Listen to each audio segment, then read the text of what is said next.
Hello, everyone. Good afternoon. Hi, I'm Dale Kirshner, and I'm editor-in-chief of Twin Cities Business Magazine. And on behalf of all of my colleagues at Twin Cities Business, I want to welcome you to today's event. I'm thrilled to be up here today talking with you about a subject that is, I think, perhaps one of the most important subjects for any emerging company, and that is how do you grow to scale? And once you get there, how do you maintain that momentum and continue growing after that?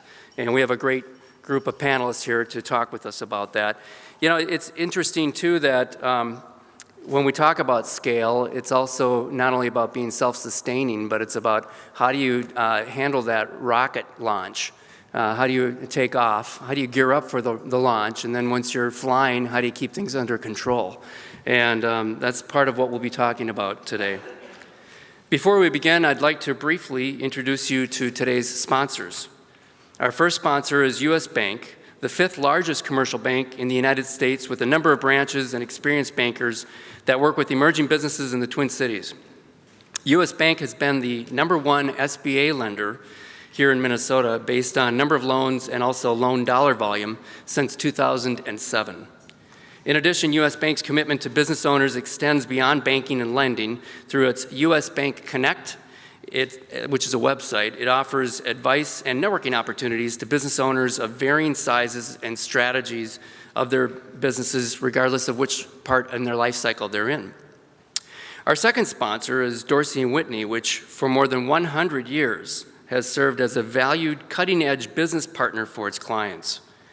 With 525 lawyers in North America, Europe, and Asia, Dorsey serves clients ranging from startups to some of the world's best-known brands. The firm has a long history of partnering with emerging companies in support of their formation, growth, realization of liquidity, and other matters.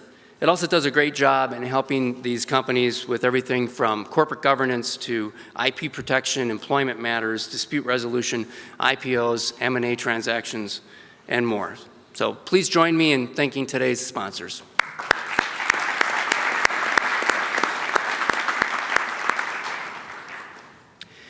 We're going to be moving into our discussion on emerging growth strategies here in just a minute. And as we do, I'm going to ask each one of our panelists to take just a few minutes to tell us about him or her and what they've experienced when it comes to this subject over the years.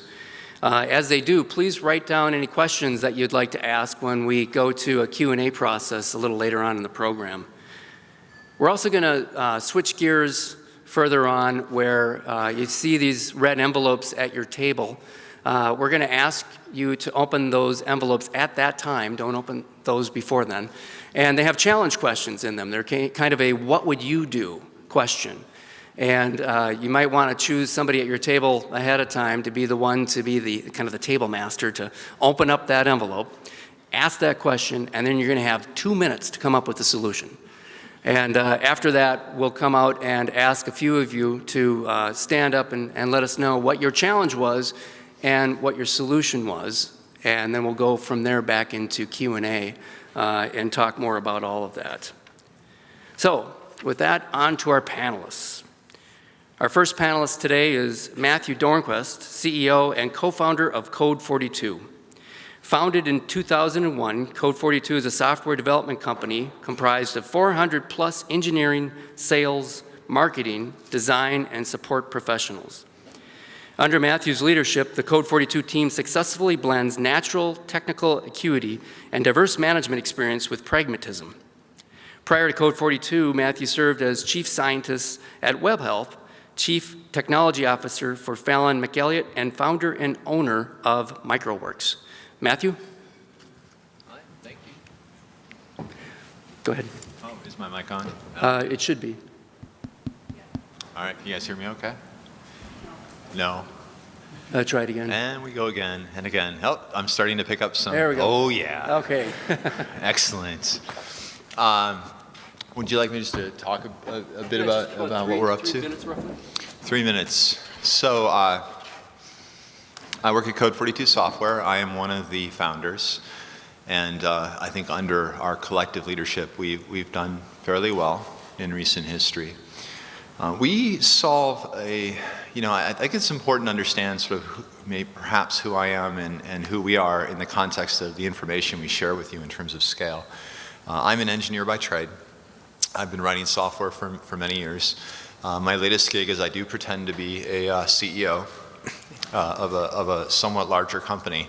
And it's a relatively new thing for me. It's very challenging, and lucky for me, it's on vogue to be a founding CEO, I guess. I'm looking forward to the day where that's no longer the case and I can get sort of promoted elsewhere. Recently, my board informed me that they've seen far worse founding CEOs. So I was asking them, how am I doing? And that was their answer. We do something really simple.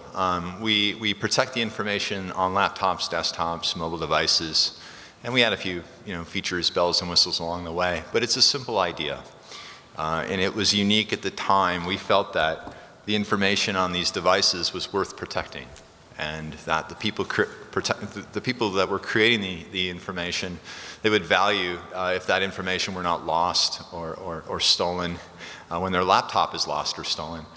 And we've largely built a successful business on that simple idea. What's challenging, I think, is any great product idea usually sounds simple on the surface. Underneath all of that simplicity, for instance, we continuously manage and protect over 5 exabytes of data globally. And if you know what an exabyte is, you'll know that's a lot of information. In fact, that's arguably the most information anyone here in the Midwest has to oversee or manage, and you've got to go to the East or West Coast to run into companies like a Google or an Amazon before you start to see that kind of sort of scale of information globally. So we're very good at managing and protecting information. Recently we announced that we've entered into the sharing and collaboration market for business. And I'm looking forward to, cutting our teeth on sort of that additional feature set or problem. It's something new for us.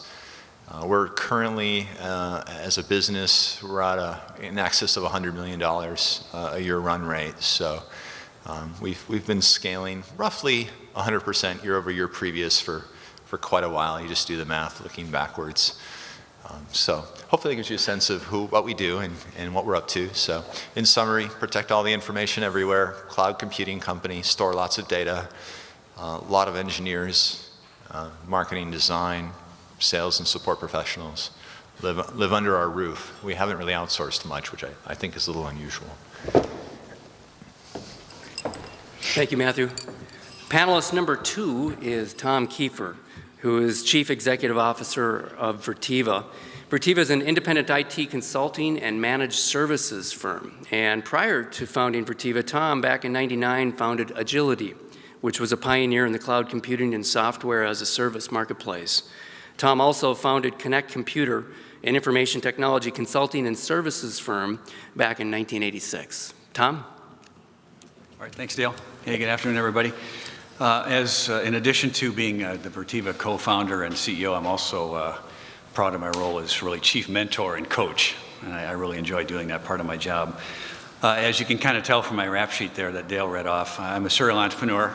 That says 2 things. One is I couldn't keep a real job, and the other one is that I've managed to make a career out of being wrong 49% of the time. So. My training and instincts as an engineer, similar to Matt, and as a problem solver have really served me well as an entrepreneur. I also discovered early on, when you're a 22-year-old entrepreneur, you have to figure out what's going to endear you to whoever it is you're talking to, including your family occasionally. And I figured out that people really love problem solvers, and that has become a big part of my MO ever since. I enjoy coaching and mentoring other entrepreneurs. That'd be one of my motivations for being here today. And at this point, I've been lucky. I've built and exited 4 or 5 companies, and I get a chance now to sort of continue to make new mistakes. Don't get me wrong, but also to kind of be a little bit of an amateur anthropologist and try to really figure out how companies sort of traverse and manage through these growth phases. So I thought I'd share a few of those observations with you here really quickly. I've been a student of this for a long time. It's interesting that most of the focus on startups and growth companies tends to focus on what I call it more romantic innovation, ideation stage. You hear a lot about minimum viable product and pivoting and all that stuff. And growing a company, in my experience, is equally hard work. And in fact, has always been the hardest part for me to master. So I finally figured a few things out. One of the things about scale that's difficult is that, when you're a young entrepreneur and you're sort of casting about looking for ideas, it's kind of cute. People are saying, oh, gee, I hope he figures it out.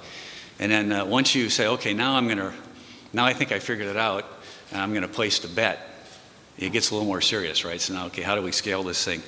You have to answer the what's in it for me question for a whole bunch of people now, employees, investors, customers, and your fans and observers to know kind of what to expect. One of the ways, by the way, that I've learned that we recruit employees into a growing company is what I call a return on learning. That why would somebody come to work for a startup, much less a growth-focused startup? And one of the reasons is a tremendous learning opportunity. You're going to see a lot. And so think about that return on learning. You have to prove in that phase that you're able to work and play well with others. That's not necessarily always required when you're in just raw startup mode. You also have to pay attention to whether or not this thing is really going to scale. Did it take too much effort to get that first customer?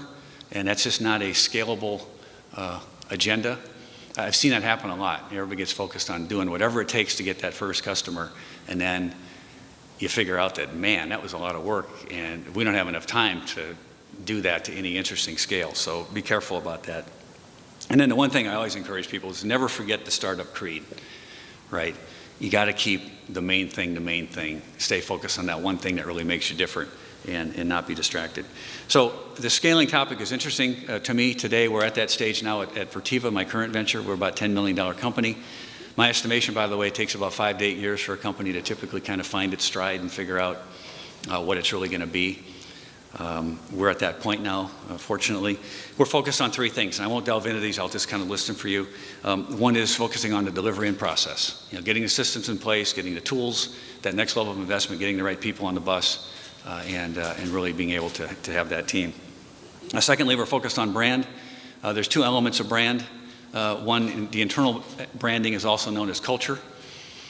So you spend a lot of time on that because that's where you get some extra juice, get people to do things that you don't want to have to tell them everything to do. And then we spend a lot of time on branding now, trying to have some aspirational selling. I think of branding externally as you're selling when you're not there. So we're spending time on that. And then lastly, of course, you got to scale sales. That's probably the toughest part of all those things. So I thought I'd share at least one silver bullet. That's why everybody came here, right? We're all ADD entrepreneurs. Just give me the soundbite and let me get on, right? So let's be brutally honest here, and I'll cut to the chase. My experience, anyway. Yours may vary. Every founder needs to face 2 ugly truths. One is that you are doing something wrong all the time. And the second one is that your flaws are hurting the team. So how do you get after that? You have to have a certain amount of self-awareness, and a lot of that perseverance and stubbornness that served you well in the first phase is probably not necessarily going to serve you well in that growth and scaling phase, because you need help, and you got to go get the right people to help you build this business. So be careful about that. Know when it's time to transition from being that innovator to being the motivator and enabler. Don't confuse what it is you like to do and what you're obviously good at with what needs to be done. There's a time and place for everything. And the ultimate question I ask people is, do you want to be right or do you want to be successful?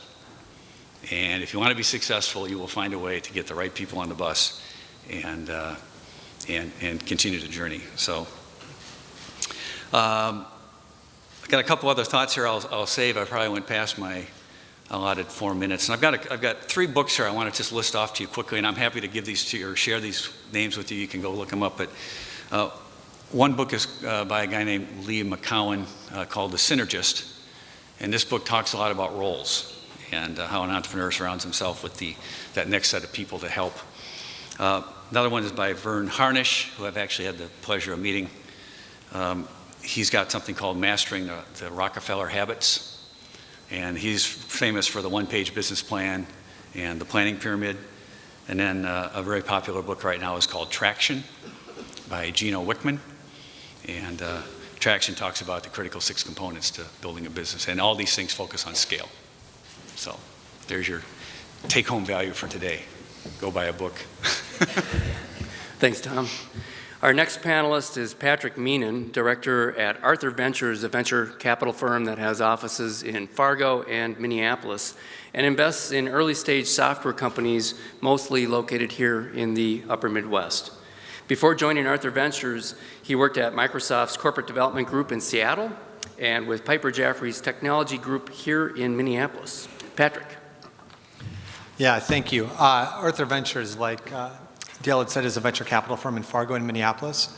I have to imagine most of the audience here knows what a venture capital firm is, but in case you don't, at the very highest level, what we do is we provide capital to businesses in exchange for an ownership stake, and then we work as hard as we can with the entrepreneurs to try to help them conquer challenges such as scaling up their business in hopes that someday down the road there's either a liquidity event or recapitalization or something like that where we get more money back from our ownership percentage than we put in.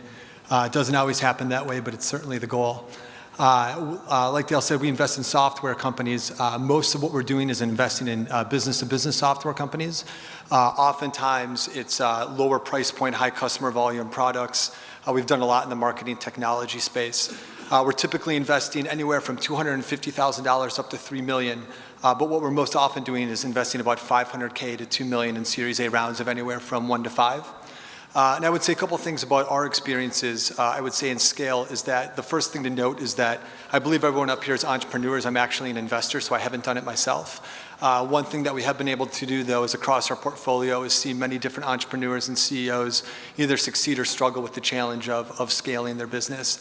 And most often, we're working with companies around the 5-employee stage and trying to take them to the point where they're 100 employees or more. We do a few later stage investments where we're working with companies that are about 500 to 700 employees. And I would say the unique thing that we observe is whether you're 5 employees or 700, I think that the amount of paranoia is pretty much the same at every stage as you're constantly trying to conquer the next challenge. So that's kind of the lens at which I view scaling and growing companies today. Great, thanks. Our next panelist is Amy Nelson, founder of Accurate Home Care. Since founding the company in 2002 at the age of 18, Amy has grown the business into one of the region's largest providers of quality home services, with more than 4,000 employees working from 5 regional offices in Minnesota, Iowa, and Illinois. Amy also is a recognized leader in the home healthcare industry and is on the Home Care Provider Advisory Council for the state of Minnesota. Amy? Thank you. So I was sitting here thinking, what do I have that these people don't? And all of them are IT related, and I'm not. So we're implementing a new IT system, so I guess that's our synergy today.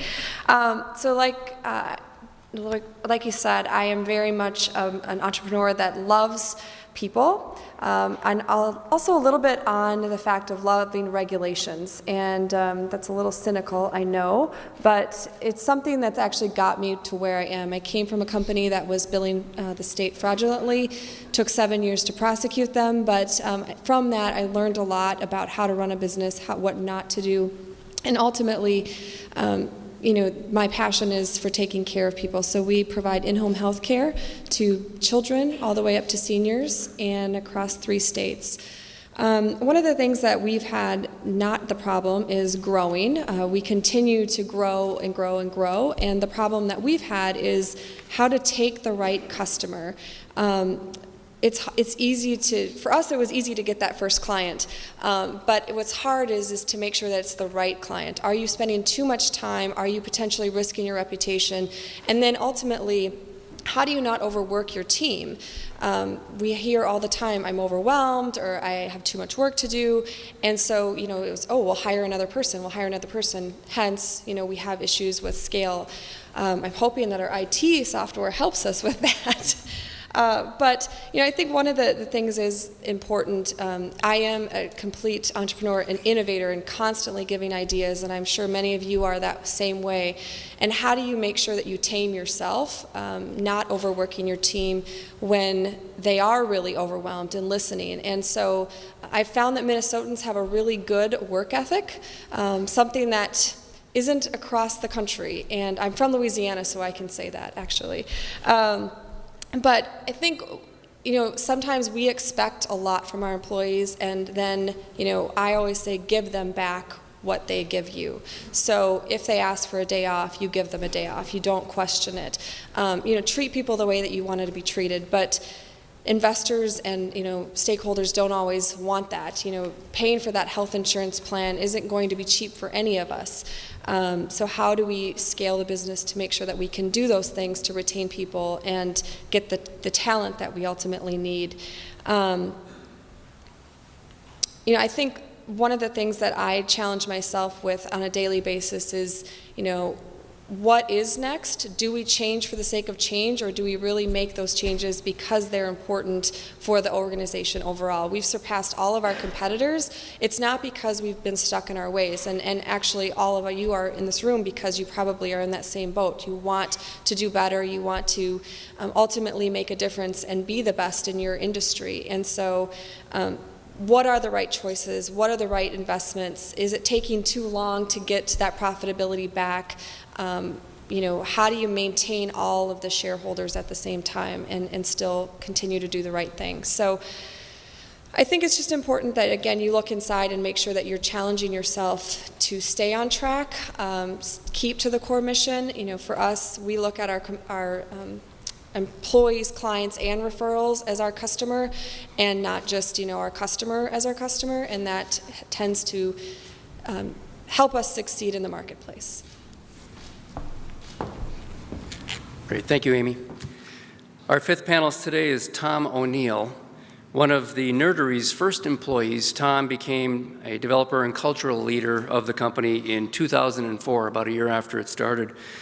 He launched the Nerdery in Chicago as VP of Development and then returned to Minneapolis as COO, and from there became president in 2013.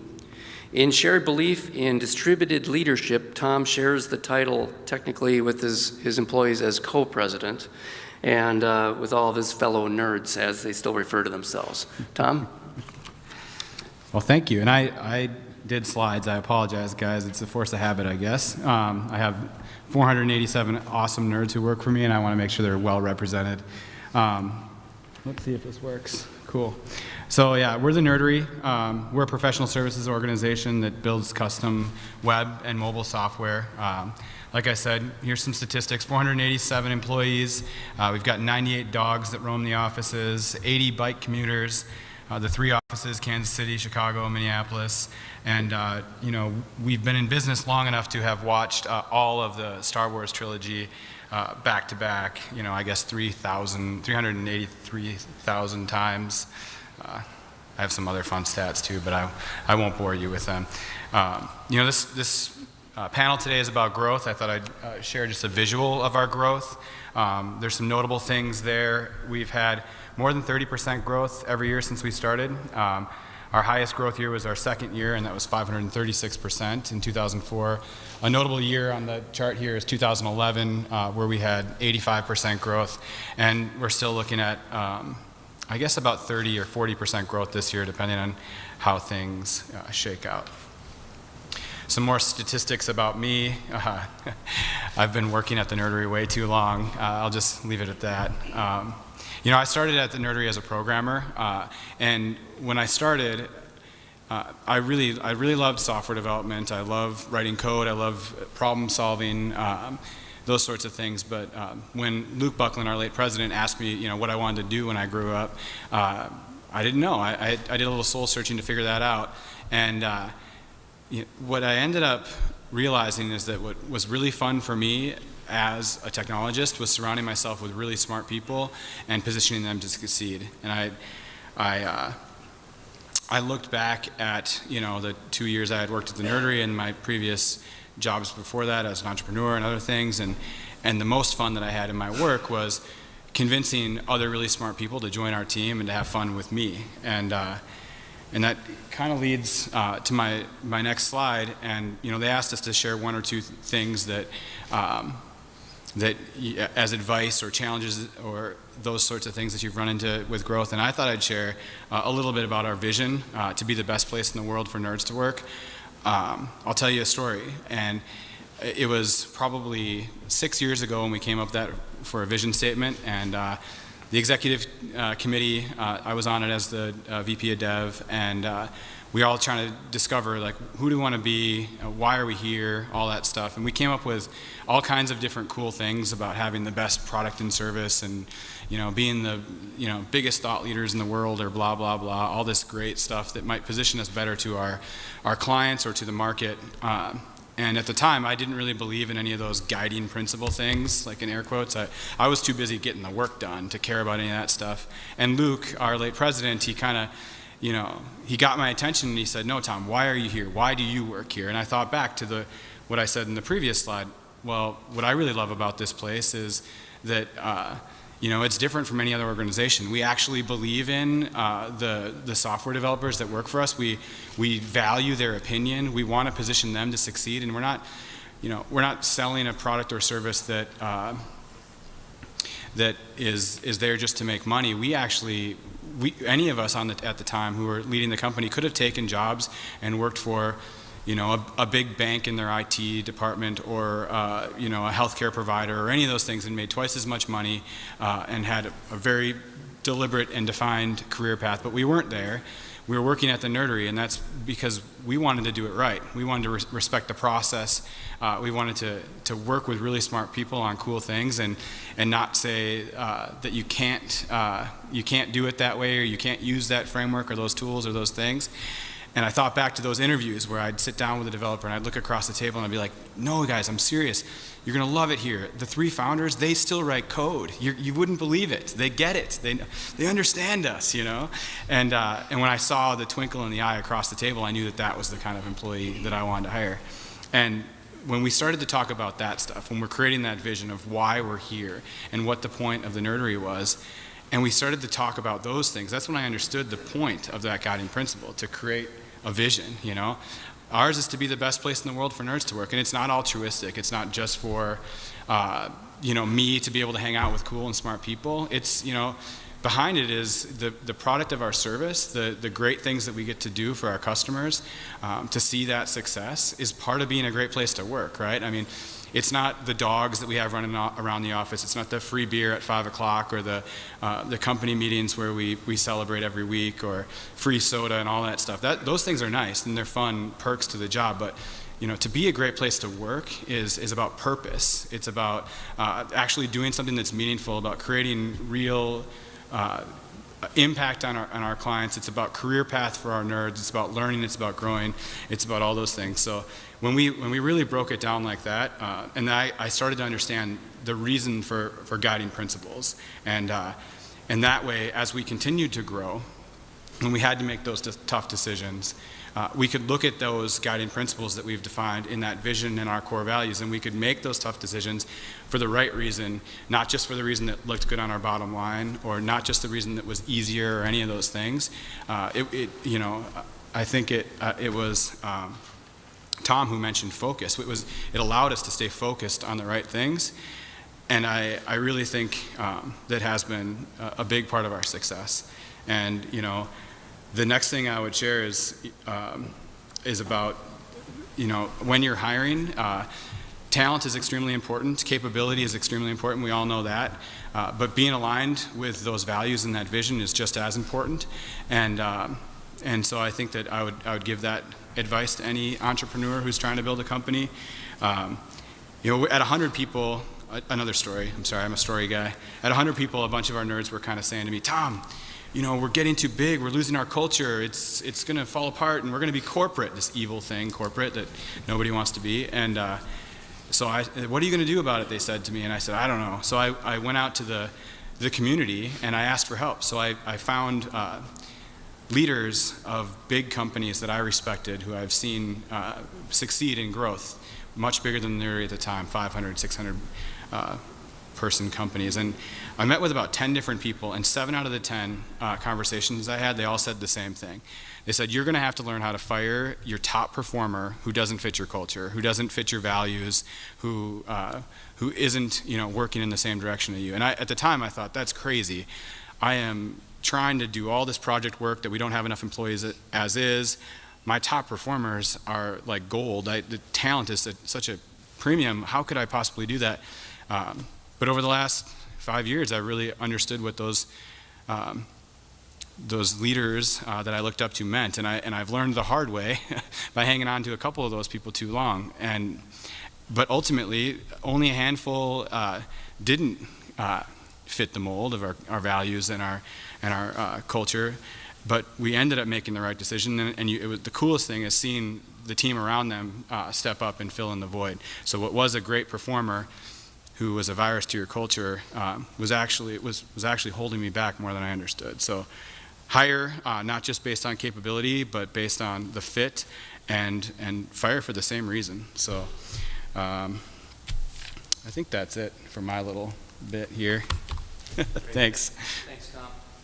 I'm going to ask a few questions of the panelists right now, and then we'll open it up to Q&A with the audience. And one of the questions that I wanted to ask all of you, and in particular Matt and Patrick, part of the challenge in growing a company to scale is timing, and knowing when to go forward with your great product. And I think that,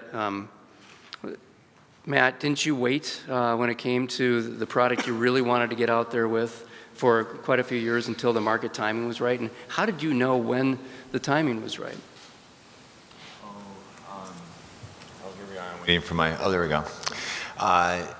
No, actually, we launched a number of products. It's just that people don't remember failures. We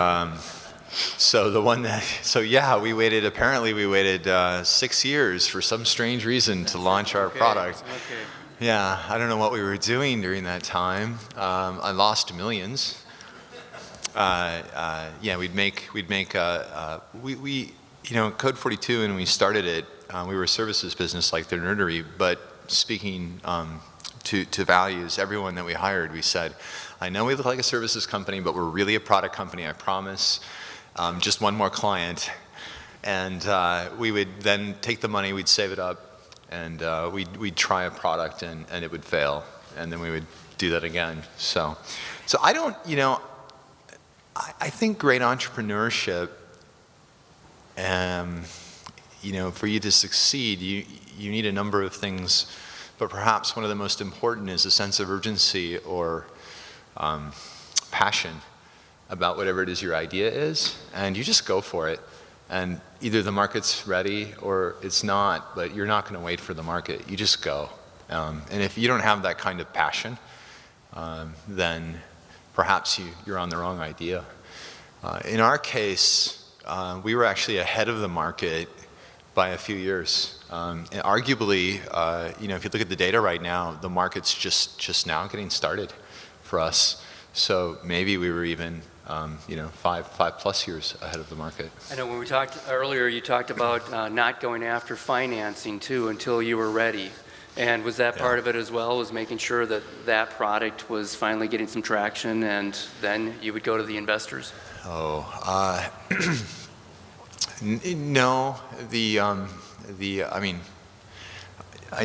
be careful. That, what is it? What's the saying? Do what I say, don't say what I do. No, wait. The other way around. I'm actually not a fan of waiting, even though we waited. Did you wait 10 years? Yeah, we waited 12 years, just about. Yeah, 11 years. Yeah, we waited 11 years to raise money. So you might ask, well, why did we? We were profitable every year, and why we didn't need the money. We were bootstrapped. I can come back to that question if people are curious, but specifically, I believe that if you're passionate about your idea, and whatever you need, whatever resources you need, convince other people. I think if you can convince people, if they can sense your passion and if they agree with you, then having money sooner would be a good idea. I think in our case, it would have accelerated our market share quite a bit, and we've been playing catch up in a few segments due to that delay, if you will. So. Great. Anybody else comments on timing with the marketplace?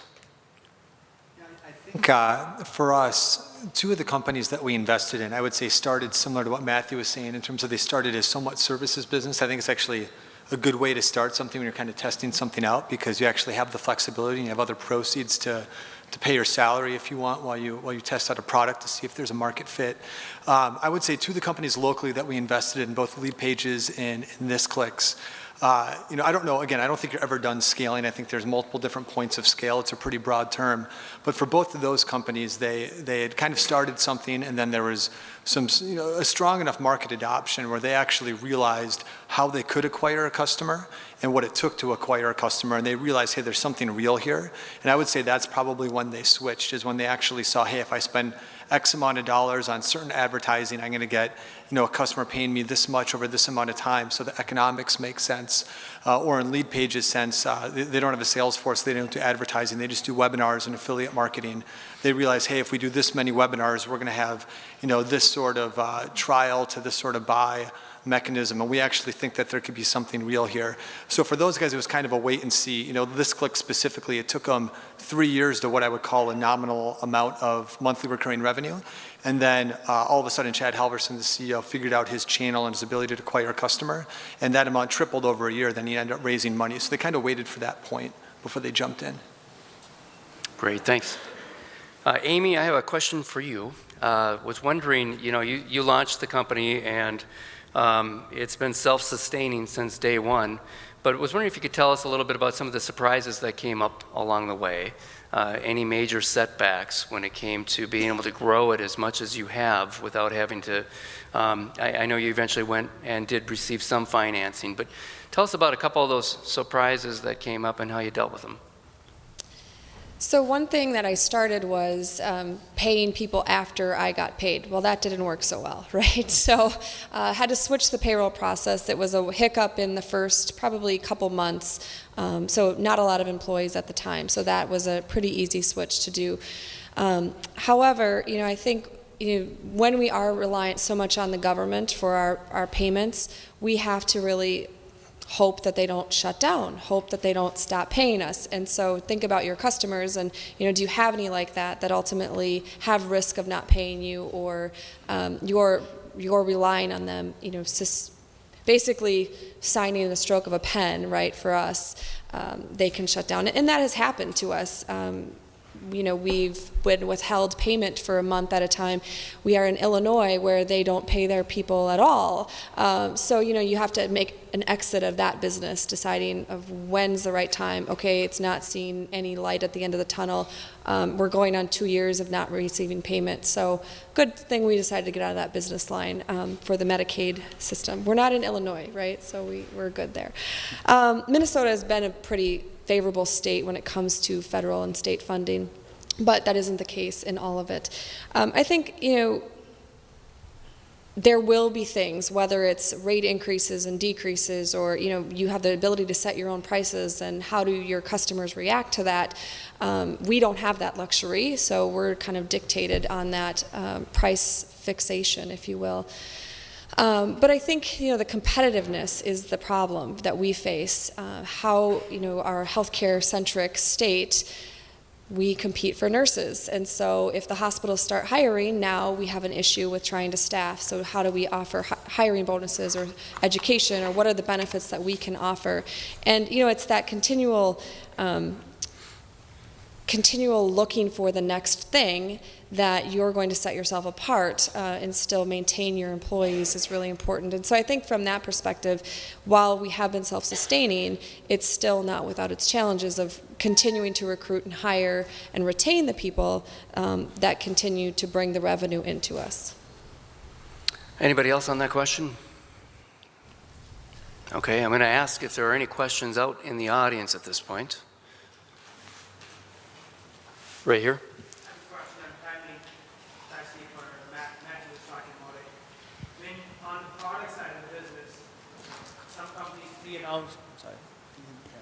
Some companies pre-announce the product, some companies post. We are just in that process.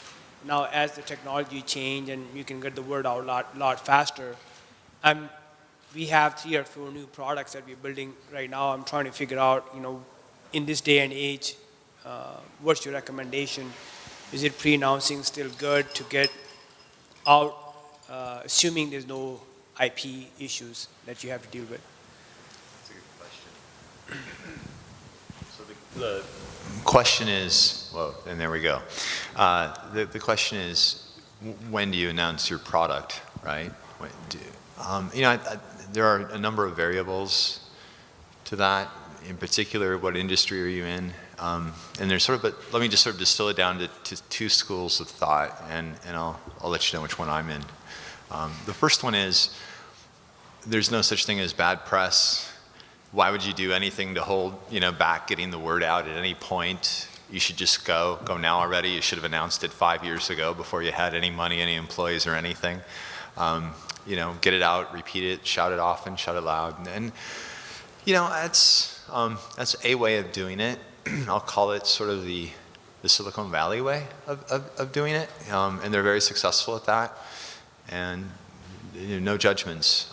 There's another school of thought, which is that you only get one shot at it, and maybe culturally you don't want to be the company that's all hype and no substance, and so you want to wait until you have something, and perhaps leverage the scarcity principle, where once you announce it, you might do a limited beta or a limited rollout. Again, this depends on sector, but you restrict supply to increase demand.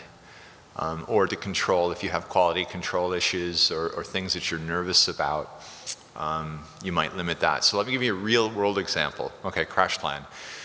So I had this really, I have the product, I have the idea, I haven't announced it yet, and what I really need at the stage that we're at is maybe 10 to 100 customers to sort of vet it, buy off on the idea, use it, and sort of give me a chance to fix whatever bugs come at scale. So I go to Macworld to just convince 10 to 100 people to pay for it, and maybe if I'm lucky, I'll pay for the airline ticket and the booth, right? So that's what we did, and we did a good job. I think we got about 100 customers, about 200 seats sold. And when I landed back in Minneapolis from California, first thing I did was pick up the phone and called the home office and said, how's it going? Has anyone installed it yet, and how's it working? And the engineers said, we're down. And I'm like, what do you mean? What happened? And they said, well, there's 30,000 people hitting our homepage.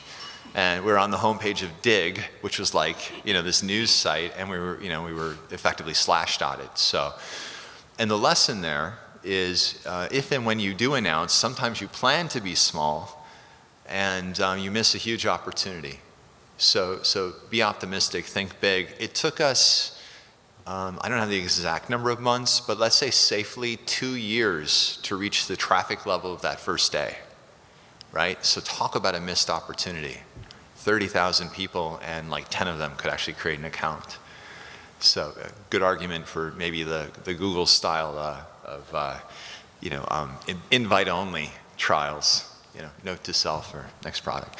So hopefully that's helpful. When we talked to prepare for today, I think somebody brought up, how do you prepare to scale? How do you get ready for something like that? And Tom Kiefer, what are your thoughts on, how do you get ready to go out there and you have to scale rapidly, but you don't want to spend all your money and resources on something that you may not be ready for? Well, I'm a fan of iteration. I think so. I would maybe give slightly different advice than Matt. First of all, I would wish any of those problems on anybody, right? To announce and have your website get crashed for all the traffic. But I think my school would be, once you've established a minimum viable product, you got actually something you can deliver. I'd say it's release early and release often. Because I think you always should refer back to my rule number 1, assume you're wrong. Assume it needs to be tuned. The sooner you get out there and start getting some of that feedback, the better you're going to be. Meanwhile, you should have a team in place getting to that point that can thrive on that and has a problem-solving mentality and won't be insulted by the fact that, they maybe didn't quite like it the way you baked it, but in fact takes that as a challenge to come around and fix it and get sort of energized by that as opposed to, pissed off by that. So. Anybody else, any thoughts on that question? And Patrick, do you look at companies sometimes and you say, oh my gosh, they've really geared up for this and they're not ready for other reasons?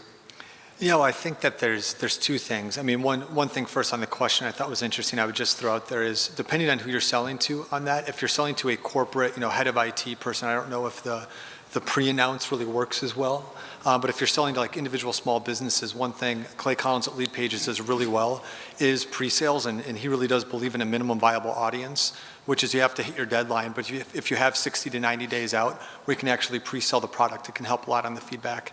As for the question on the scale, probably the biggest mistake we make is less someone not being prepared to scale. Because I think a lot of times you figure out these problems on great days. Like Matthew was talking about, you do this announce, you have a ton of people there and stuff breaks, right? I think one of the biggest problems that we see with companies at the earlier stages, keep in mind we're early stage investors, is when I would say they go hire an army when there's not a war. Right? They'll go out and rather than going out and hiring doers who have their culture and want to go get stuff done, they'll come and say, hey, great, I can land, this head marketing person from General Mills. And, they want to make X and they want this much of the company. And then they want to do that for a CFO. And the next thing you know, they've got, 8 really senior executives and a team that could go tackle anyone when there's 200 employees. But unfortunately, they have 9 and not a lot of traction. So I actually see kind of the opposite. The companies that are the most ill-prepared to scale are the ones that kind of try to overdo it from the start from our early stage experience. Patrick raises a really good point.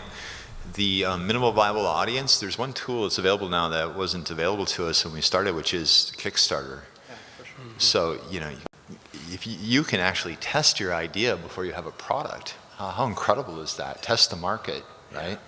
And if we had tested the Crash Plan idea before we had engineered it, we would have known that there was a market for our product at that scale, and we just, we didn't know, we were guessing. And some of you might be saying, respectfully, you might be saying, but then the world knows about my idea, and I've given away the secret sauce, right? If it's a good idea, other people already have it. Don't let that hold you back. Just go for it and assume your passion and interest will exceed theirs. Right? So, that's not a reason not to let the world know, right? Don't keep it a secret for that reason. People don't usually care until it works, right? I mean, It's pretty rare. I haven't found many companies that get an IP suit by talking about this cool product they're going to make. Yeah. Usually people care when you're taking their customers. Totally. Any other questions from the audience at this point? I think we have one right back here. So I have a question on geography. All of you started your companies here, in Patrick's case, investing here. What do you see as the advantages and disadvantages of growing a company in Minnesota? And have you considered moving out of state? I could start with that one, I guess. I think that there are some great advantages for growing a business in Minnesota. Amy mentioned it earlier. I think our work ethic here is really second to none. The workforce that we have here is incredibly passionate and intelligent and driven, and that's really great. And from the technology perspective, there's a lot of great things happening on either coasts, but in our own backyard, from my personal experience, we have a really great entrepreneurial culture here in the city when it comes to technology.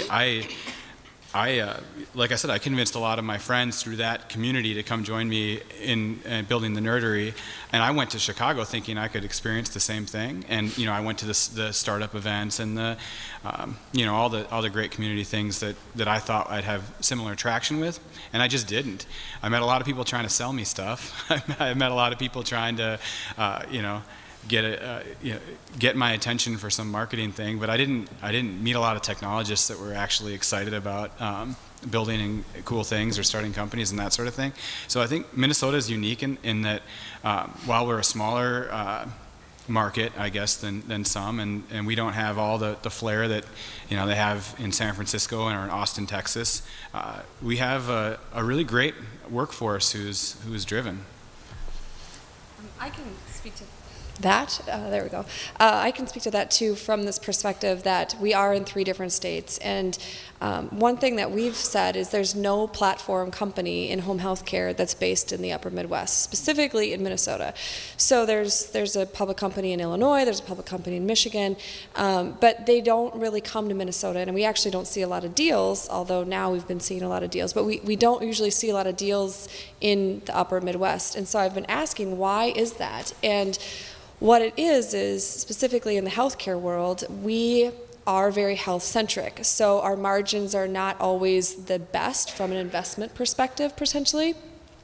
But my opinion is if we can make it here, we can make it anywhere, right? So I see companies all the time in the South or East or West, and they have all these great profit margins, and my investors are like, why aren't you doing that? I said, well, because their pay difference is so different for what we have to pay. So that's what we've kind of said is if we can make it here, we can continue to replicate it in other parts of the country and make better margins. Like our Illinois business minus the Medicaid is good margins.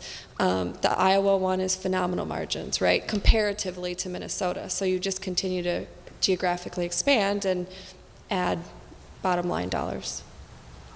I think the only downside from an investment perspective is I would like to see more people with a long-term mindset. I would say like a little piece of me dies every time I see a pitch deck that says, I'm going to build a business and sell it in 3 to 5 years. Like I want to see a pitch deck that says, I'm going to build this business and I'm never selling it and it's on you to get out, right? I mean, I think it's that long-term mindset I think is the only downside. I think the loyalty is there. I think the work ethic is there. I think it's that and then just people trying to go for equity instead of cash and just like having the long-term, I want to build this thing over a really, really long time mindset that I would like to see just a little bit more of. I think it's turning around a little bit. I think there's some great businesses here. And I think it'll continue to happen, but that's probably one thing that sticks out in my mind. I have a question for Amy. When you were growing from 1,000 to 2,000 to 3,000, management is inherently a investment decision. And so where did you find your investment priorities were changing as you were growing sort of through every threshold? So I think, one of the things, we're a very people-centric business, right? So every new client, we have to add additional staff. A lot of our staff are part-time. So this is their second job. This is their, their fun job, as you will. And so it is all about this culture that we connect with people. But at the same time, what we found is that as we have good people, they want to bring more good people. And so we're continually hiring people, partly because we're continually growing and taking on additional clients, but also because, again, our industry has 50% turnover, right? So we have 30, which is still high, but it's lower than industry standards. So I think more of the challenge for us was getting the right management team for the revenue differences, not the people differences. There's a lot of risk, of course, with adding 1,000, 2,000, 3,000 people, but it was more on the 10 million, 20 million, 50 million than the people itself. Any other questions at this point? Oh, right here. For Amy, and it's a little bit inappropriate because it goes back to the very early stage piece as versus the scaling piece, but it makes it there. If I understood correctly, and I'm sorry I don't know that much about your company or close to nothing about your company, your field, but not your company. You were 18, and if it was this company when you began, you did a significant amount, I am assuming, of learning as you were being profitable and in essence growing from the beginning. So how did you do that? And then did you find a difference as you began to scale? You're learning. So were you in essence ready for scaling by virtue of the way in which you were initially learning? I think, one of the challenges for me starting at 18 was building the business credibility with the hospitals and all this health, professionals, doctors, et cetera. I didn't have a degree at the time, obviously. I was in nursing school, but I had worked for 2 other companies, so I learned kind of the nuts and bolts, but they were very small companies, so I had no idea what the potential was. I would say I have since got my master's degree. So, but that was actually more of an investment decision because of outsiders looking at me, right? It wasn't that I had built a very successful business, but the credibility issue kept coming around and biting me. So I think the scale issue, I still struggle with it, right? And it's because I value my people, so again, I keep adding more and more, and then what are the right investments? I think building the right management team and getting the right people on the bus, as we've all said, is really important. And again, it's the 10 million person isn't the same at 50 and maybe isn't the same at 100, and that might not be me too. And that's the other thing you have to realize is when is it time to step out? When are you not passionate about it? When are you not having fun anymore? I still have a lot of fun and I still love what I do, but I think it's we've never had a problem growing, as I said. It's always that profitability. How do we continue to grow? And part of that is because we keep investing in new lines of business, right? So it's hard to really say, okay, well, we did all this growth without Medicare certification. We only got Medicare last year. That's 11 years into this business, and we were $40 million. Well, actually, no, almost $50 million at the time. So that's a huge accomplishment to not have that certification, and we didn't have to have it, right? It wasn't because we couldn't, it's because we didn't need it. And so I think those are the key decisions and investments that you have to say, when is it time? Do you retain a PR firm? Do you retain an attorney? Do you bring marketing in-house? Those kind of things are important, and I think that the profitability comes. Is you hope it comes, right? Otherwise, you should be walking out the door with a beer in your hand. But I think that that's always the challenge, and making sure that you have the right guiding people around you, whether it's your board or your management team at the same time. Great, thanks. Now we're going to take a break from the panelists and ask you to put your thinking caps on and to open those red envelopes. I think they're red envelopes on your table, and see if you can kind of crack a solution on these problems that are in those envelopes. We'll give you about 2 minutes, and then we'll come back to you, and the clock starts in 5 seconds. Okay, everyone, time is up.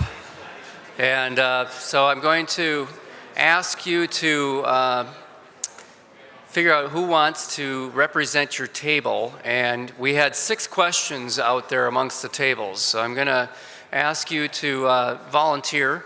And first of all, is there any volunteer out there to discuss question number 1?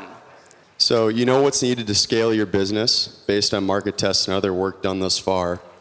To execute your plan, you're going to need top-notch talent in sales and marketing, but you still don't know, you still don't have the cash to pay what they can make elsewhere, where they could also get stock options and more than your company are today. So how do you find, attract, and keep the talent that you need here? The options that we kind of came up with were mostly non-cash based, so we're saying culture is really a big thing and a way to attract people away from some of the bigger companies who offer higher pay but a less attractive workplace to work in. So just making it really fun and exciting as a way to attract top talent, and also flexible work structures. That kind of goes along the same lines as culture, but higher commission structures, stock options, ability to incentivize the person to take higher risk now with the thought that in the future it will pay off. Great, thank you. Do our panelists have any follow-up comments on that question? How did you find the talent you needed at your earlier stages to deal with some of those growth issues? I kind of said it before. I think that you really got to sell them on the vision. I think, I was in a unique situation that I wasn't a founder, so I didn't have stock options to give. I just had what I thought was a really cool idea of something that could be great. And, just like anything else in life, you got to persuade people to come along with you. And it really, I look back and it wasn't that hard, that people want to have purpose and they want to be a part of something great. And if you can really identify what that purpose is and why it will be great, I think you'll find people that'll come along, and it's not all about the money. That will come later. Tom Kiefer, you'd mentioned earlier kind of the different phases in a company's life cycle, where there's kind of the more romantic side of okay, we're starting up, this is going to be fantastic. And then there's the scaling where it's kind of a different work level. Have you had any experiences with the different companies you've done where you've had a kind of a similar challenge to that one, where you've needed to bring in that kind of talent, but it's been heavy lifting, not as romantic? Oh, absolutely. Yeah, especially early on.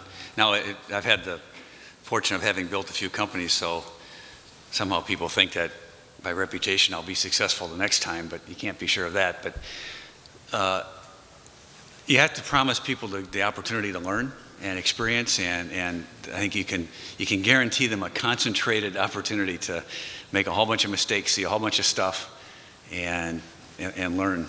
In fact, I even gave my daughter, who's in the audience, that advice when she got out of school. She had job offers with a couple of large Fortune 500 companies to go, sit in a cube farm somewhere, or to join a startup that a friend of mine was launching. And for the first time, she actually took my advice, and she joined the startup, and she's recovering, and she'll be fine. But she would tell you that the opportunity to do so many things there was dramatically different than getting slotted in and doing one thing. So it really depends on what you're selling against.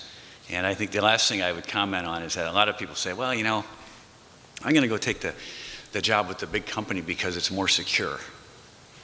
And of course, I always say, really? You can get laid off anywhere, anytime. And in fact, I would submit that a small company is more secure in many ways because you're a lot closer to the action. You're probably talking to the decision maker, and you're making a difference every day. And I just think in today's world, it's a much better place to be. So you have to sell that to the prospective employee. Great, thank you.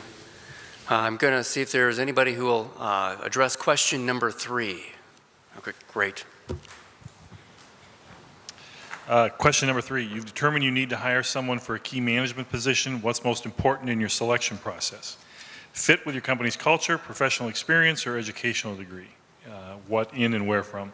So a couple things. First of all, my name is Lee Bailey, and we advise CEOs and executive leadership teams. And one of the things that we find is, more often than not, one of the things that's barrier to getting where you want to get to is having somebody on the leadership team that really isn't a fit with the culture. And no matter how good they are, if they're not aligned, if they don't fit, it's not going to work. One of the colleagues at the table also pointed out it's not necessarily what the current culture is, but making sure they fit the culture that you want to have in your organization. Great, thank you. I think that echoes quite a bit what the panel said, so thanks. Question number 4. Anybody with question number 4 out there? Okay, question number 5? Okay, thank you.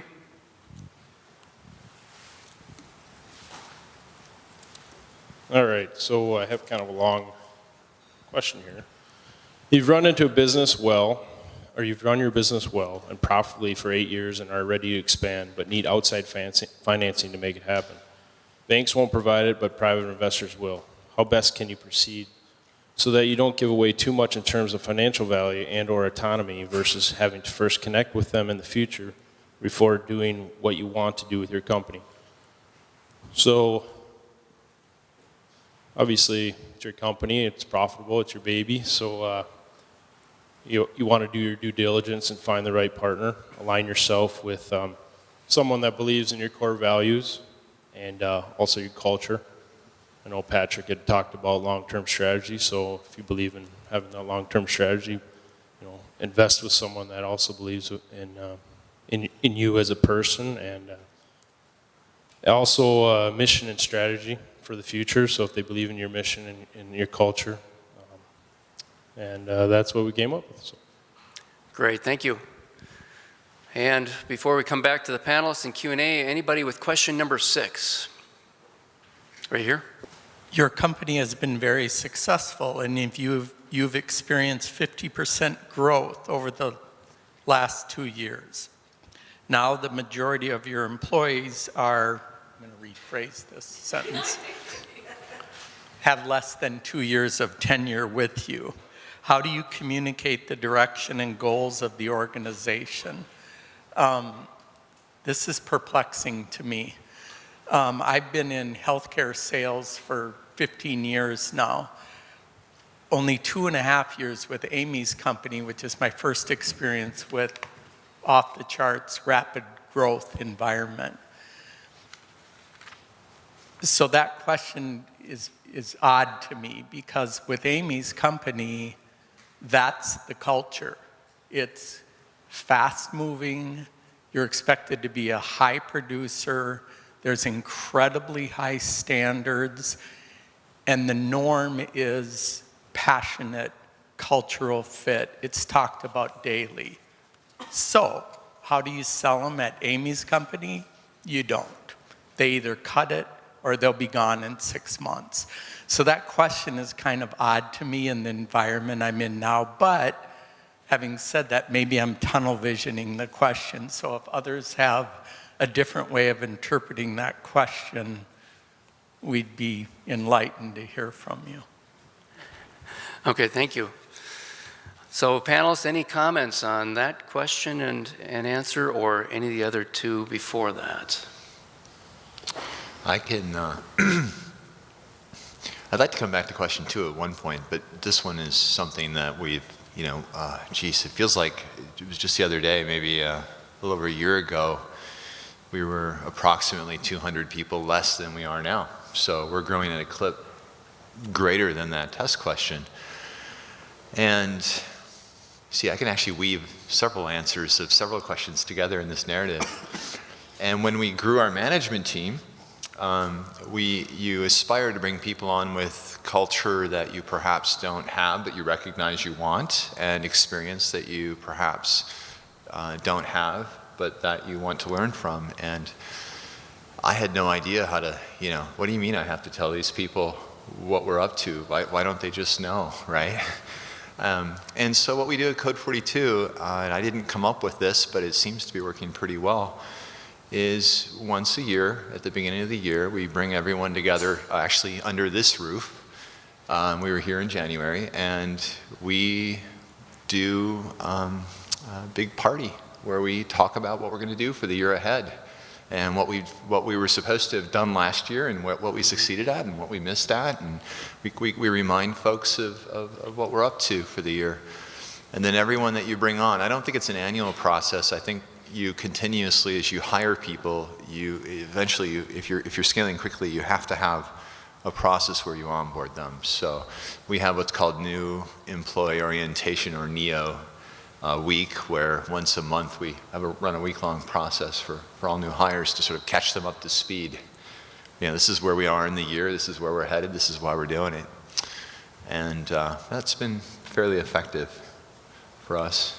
I'm glad to hear you don't call it assimilation like some of the larger corporations do. Yeah, the Borg, right? Yeah, yep. Yeah.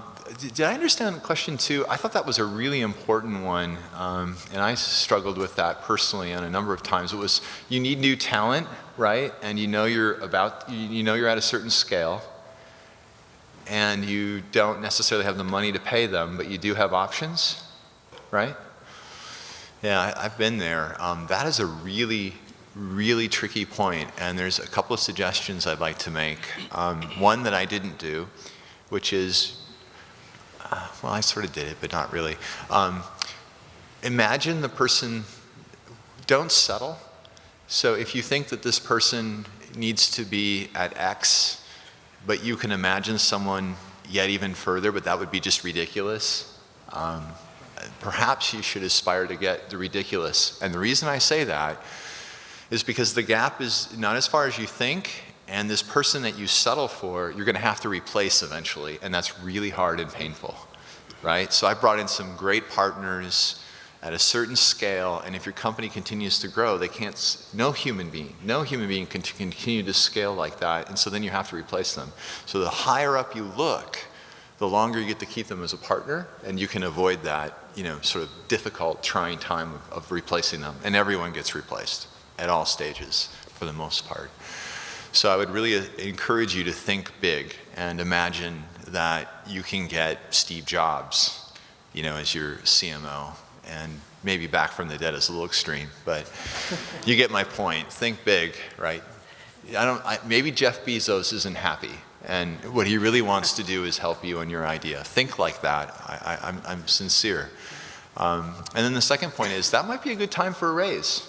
Because if you really are at scale and you've got this thing, maybe you could pay them rather than giving up the equity, which is the obvious thing, give up the equity to the people that have a demonstrated experience in scaling and now take the validation that they bring you. They believe in you, they've stuck $2 million in, they've looked at your business plan. That's a nice quadrant to recruit talent from, right? So it's no longer just you telling your story and showing them the spreadsheets. It's somebody who has money in the game, who's also backing you, and I think that would be a nice play as well. Great, thanks. Panelists, any other comments on the? The only thing I would add is to Matthew's point on the culture and how you maintain that over time. A couple kind of radical things a couple of our partner companies have done. One is a company called Infusionsoft. We were just with them last week, and they've got about 500 people. And part of the problem they had with culture was not only removing people quickly who didn't fit, but also finding people who would self-select out. So at the end of their 2-week training, they actually tell anyone, hey, we'll pay you $5,000 to leave. And if this just isn't a fit for you, take the $5,000, and it's going to be way more cost efficient for us. Another company that isn't one of our partner companies, but one of my business partners is the chairman of a company called Atlassian. I forget the exact mechanics of it, but they do something similar, but it's also 6 months down the road. And they'll just say, hey, fire yourself. If this isn't it for you, just take the cash. And I forget how much it is, but it's a pretty material amount where if you're on the fence, you would actually take it. And I would say that's been really, really strong for those folks on maintaining their culture, and something that might sound a little silly, but has really streamlined the process for them. Great, thank you. One thing I just wanted to say on that fast growth and keeping long-term employees, I look at a lot of deals all the time, and one thing that is interesting to me is the companies, and I have some long-term employees that have been with me from the beginning, but the companies that are saying, oh, all of my people in my office have been with me for 10, 20 years, and they're, 20% of the company we are. And they've been together, they've been in the business for 30 years. So one thing that I would say is, especially for the growth-focused companies, I think you are going to see a churn in people. Part of it is because not everybody's cut out for that. And part of it is they don't necessarily like the flexibility. They don't like to change. They want to sit in cube land, right? They want to know what they're going to do. They want to shut their brain off at 5 o'clock every day. And if you're really engaged in a growth company, that just doesn't happen if you have the right people working for you. I have questions around marketing, a little different. So we are a Midwest player, and we're a product company and trying to grow nationally now. I'm just trying to, as most of you guys know, it's a balance, because you can spend a lot of money on marketing and not see the ROI quickly. In your experience, as you have grown from a regional player to a national player, what are some of the things that you suggest, you recommend, that keep your marketing costs lower, but yet be ability to grow to a nationwide audiences? And we focus on small, medium-sized businesses throughout the nation. Our products can be used anywhere. For us, marketing is a big part of our business, and we are a professional services organization. So, when it comes to scale, it's all we've been doing for 10 years. People say we've been writing software, but honestly, what we've been doing is taking the same thing that Luke and Mike did in their garage and just replicated that to 500 nerds, right?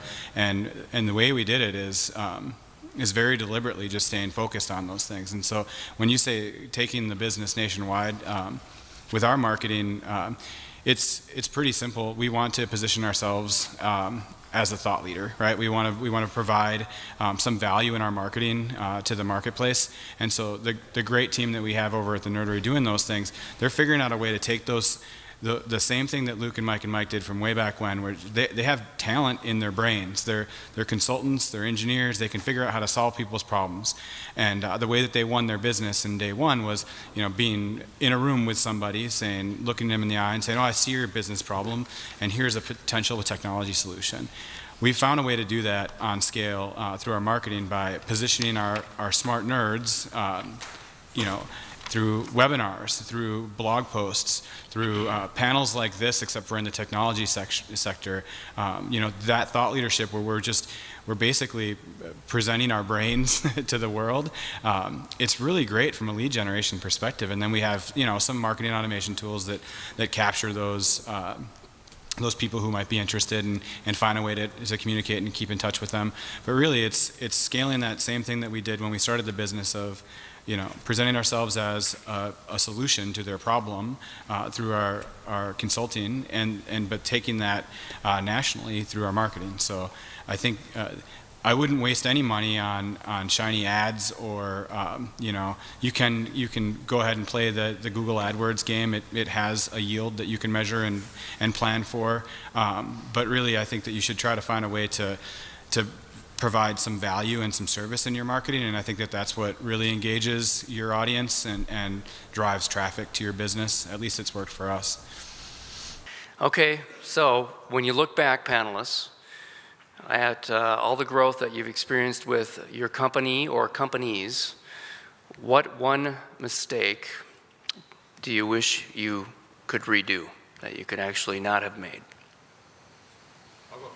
I'll go first with that one. I don't know that, you know, there's 100 mistakes, but like Frank Sinatra says, you know, regrets I have a few, but then again, too few to mention. The main regret that I have, if I had it to do all over again, is I would have documented it better. You know, we've changed since then, but man, from 2003 till now, there's been so many great stories that I can you know, I can spin yarns for days, and a lot of them we don't have pictures, we don't have video, I didn't even write them down. And you know, the last 5 years we've been doing a really good job kind of capturing some of those moments in video and otherwise. I really wish I could go back and have a video camera from the day one, because it'd be a heck of a lot of fun to look back on. Great, thank you. I would say just making sure you trust your gut. You know, most of us choose to trust our gut most days, but sometimes, you know, investors or the outside world or somebody tells us something different, and every time you don't trust your gut, I haven't trusted my gut, it backfires. From whether it's a key hire, you know, whether someone looks great on paper and they turn out to be horrible, or, you know, it's getting into a business line that you thought was right, or getting into a different state, et cetera. So I think it's just trusting your gut. And also, Tom said it earlier, you know, knowing when to kind of step back and accept that you don't always have to be right and have the right idea, right? Because I think we all ultimately want to do that, but at the same time, we need to be able to say, it's okay, we don't have to be right, and it's fine with that. I would say for us, two things. One is what I mentioned earlier about overhiring early before there's the real need. And I think the second one, which I thought Matthew articulated very, very well, which was strive to find someone great. And don't just hire, you know, Mr. or Mrs. Right now. Actually hold out for, you know, Mr. or Mrs. Right, because it's really worth it, and you're going to grow faster, you know, faster than you think, hopefully. Yeah, it's true here, and it's generally true when you ask about mistakes. It usually ends up being around hiring, and that was the early mistakes for me. I talked about having 4 or 5 exits. Well, I'm not talking about all the smoking holes behind me as well, things that didn't quite work out so well. But the early mistakes I made as a young entrepreneur is I hired people that were too much like me. And in fact, what I needed was somebody that could complement me and fill in, you know, the many blanks. And I finally figured that out after about the 3rd outing, that why is this not working? So I would say hiring is always critical. I was thinking about that. I think the talent thing is well addressed. You know, it's interesting. Some days I feel like we should have done a raise earlier. Other days, you know, but then again, we benefit so much from not having done the raise right away. But I guess, you know, maybe I can weave the two together and say, I think if we had to do it over again, if you've got the talent problem solved, then the other problem is time. And talent helps you accelerate. I think capital helps you accelerate. And advisorship, you know, one of the my favorite quotes is the riddle. What's a problem with a year of experience? it takes a year, right? So bringing on advisors early on is something that we didn't do, outside advisors, and I think that sort of coincides with capital and talent. So that's what I would say. Well, great.